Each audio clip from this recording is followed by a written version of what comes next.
महाकाल नाम का रहस्य। आमतौर पर माना जाता है कि महाकाल का संबंध केवल मृत्यु से है, परंतु ये पूरा सच नहीं है। काल के दो अर्थ होते हैं, एक समय और दूसरा मृत्यु। काल को महाकाल इसलिए भी कहा जाता है क्योंकि प्राचीन समय में यहीं से पूर्ण विश्व का मानक समय निर्धारित होता था, इसलिए इस ज्योतिर्लिंग का नाम महाकालेश्वर रखा गया। दूसरा कारण भी काल से ही जुड़ा है।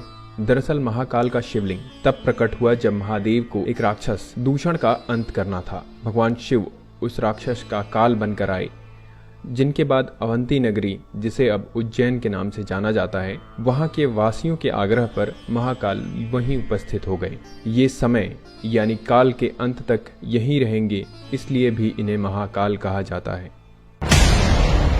क्यों यहाँ रात नहीं बिताता कोई राजा या मंत्री? उज्जैन का एक ही राजा है और वह है महाकाल बाबा। विक्रमादित्य के शासन के बाद यहाँ कोई भी राजा रात में नहीं रुक सकता। जिसने भी यह दुस्साहस किया वह संकटों से घिरकर मारा गया। पौराणिक कथा और सिंहासन बत्तीसी की कथा के अनुसार राजा भोज के काल से ही यहाँ कोई राजा नहीं रुक सकता है। वर्तमान में भी कोई राजा या मुख्यमंत्री या प्रधानमंत्री यहाँ रात में नहीं रुक सकता। इससे जुड़े कई उदाहरण भी प्रसिद्ध हैं, जिनके बारे में आपको जानकर आश्चर्य होगा। एक बार देश के चौथे प्रधानमंत्री मोरारजी देसाई भी जब मंदिर के दर्शन करने के बाद रात में यहाँ रुके थे तो उनकी सरकार अगले ही दिन गिर गई थी। ऐसे ही कर्नाटक के मुख्यमंत्री वीएस येदियुरप्पा भी जब उज्जैन में रुके थे तो उन्हें कुछ ही दिनों के अंदर अपना इस्तीफा देना पड़ा था। इस रहस्य को कुछ लोग संयोग मानते हैं तो कुछ लोगों के मुताबिक महाकाल भगवान ही इस शहर के राजा हैं और उनके अलावा कोई और राजा यहाँ नहीं रुक सकता। महाकाल की भस्म आरती का रहस्य। जितना प्राचीन भगवान महाकाल का मंदिर है, उतना ही रहस्य में यहाँ होने वाली भस्म आरती भी है। प्राचीन काल में राजा चंद्रसेन शिव के बहुत बड़े उपासक माने जाते थे। जब राजा रिपुदमन ने उज्जैन पर आक्रमण किया और राक्षस दूषण के जरिए वहां की प्रजा को प्रताड़ित किया, तब प्रजा ने मदद के लिए भगवान शिव से गुहार लगाई। प्रजा की गुहार भगवान शिव ने सुनी और स्वयं दुष्ट राक्षस का वध किया। सिर्फ इतना ही नहीं, भगवान शिव ने दूषण की राख से अपना श्रृंगार किया और वे हमेशा के लिए यहाँ बस गए। तो इस तरह से भस्म आरती की शुरुआत हुई। चिता भस्म से की जाती थी आरती। यहाँ पर भगवान शिव के शिवलिंग पर चिता की ताजी भस्म से आरती की जाती थी और इसी से उनका श्रृंगार भी होता था।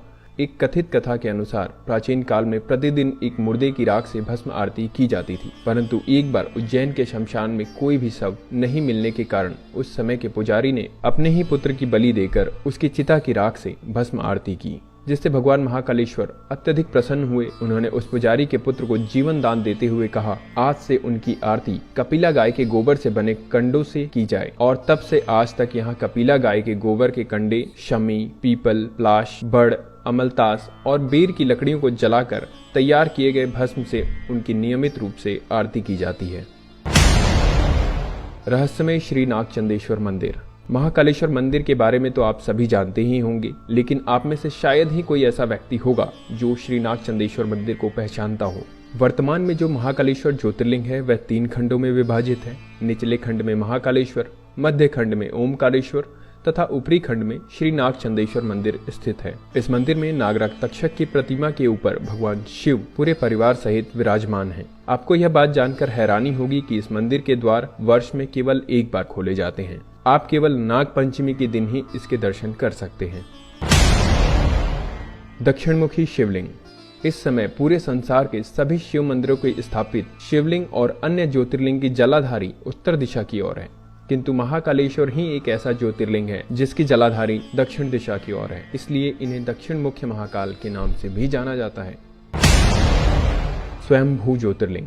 12 ज्योतिर्लिंगों में से महाकाल ही एकमात्र सर्वोत्तम शिवलिंग है, अर्थात आकाश में तारक शिवलिंग, पाताल में हाक्टेश्वर शिवलिंग और पृथ्वी पर महाकालेश्वर शिवलिंग ही मान्य शिवलिंग है। मान्यता है कि महाकाल मंदिर में शिवलिंग स्वयंभू है। विश्व भर में कालगणना की नगरी कहे जाने वाले उज्जैन में मान्यता है कि भगवान महाकाल ही समय को लगातार चलाते हैं और काल भैरव काल का नाश करते हैं। मंदिर जहां भगवान को पिलाई जाती है मदिरा। मंदिर के गर्भगृह में एक गुफा है जो महाकाल मंदिर से जुड़ी हुई है, जहां भैरव बाबा का मंदिर स्थित है।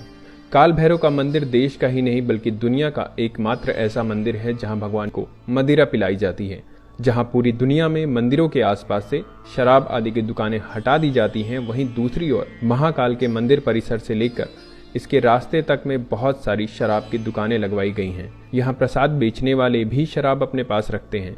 आज तक यह कोई नहीं जानता है कि भगवान को मदिरा पिलाने का रिवाज कब से आया और आखिर इतनी मदिरा जो भगवान पीते हैं वो जाती कहाँ है।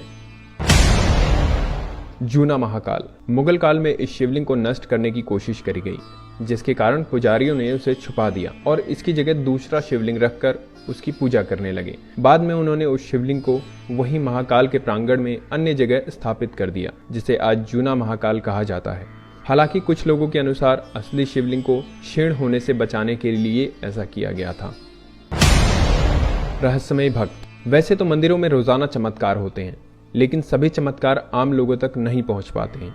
ऐसा ही एक दुर्लभ चमत्कार महाकाल मंदिर के गर्भगृह में लगे सीसीटीवी कैमरे में कैद हो गया और किसी सदस्य ने इस चमत्कार को सार्वजनिक कर दिया। यह तस्वीर सावन माह का है, जब रात्रि में बाबा महाकाल को बेलपत्र से ढक दिया जाता है और उसके बाद यहाँ भक्तों का आना मना है। तभी आधी रात में सीसीटीवी से लिए गए इस फोटो में दिख रहा है कि एक अदृश्य शक्ति मौजूद है जो कि महाकाल की पूजा कर रही है। ये घटना सत्य है या मिथ्या कोई नहीं जानता, क्योंकि मंदिर परिसर या किसी भी पुजारी ने इसका कोई उत्तर नहीं दिया है। परंतु साधुओं का मानना है कि यह घटना सत्य है, क्योंकि भगवान शिव सबके आराध्य हैं, चाहे वो मनुष्य हो या आत्मा। आपका इसके बारे में क्या विचार है, हमें जरूर बताइएगा। तो कैसी लगी आपको भगवान महाकालेश्वर के 10 रहस्यों की जानकारी, हमें कमेंट करके ज़रूर बताएं। साथ ही अगर आपको वीडियो पसंद आई हो तो उसे लाइक करें, शेयर करना ना भूलें और इसी तरह की रहस्यमय, ऐतिहासिक और रोचक जानकारी के लिए हमारे पेज को फॉलो ज़रूर करें। तब तक के लिए हमें दे इजाज़त। नमस्कार।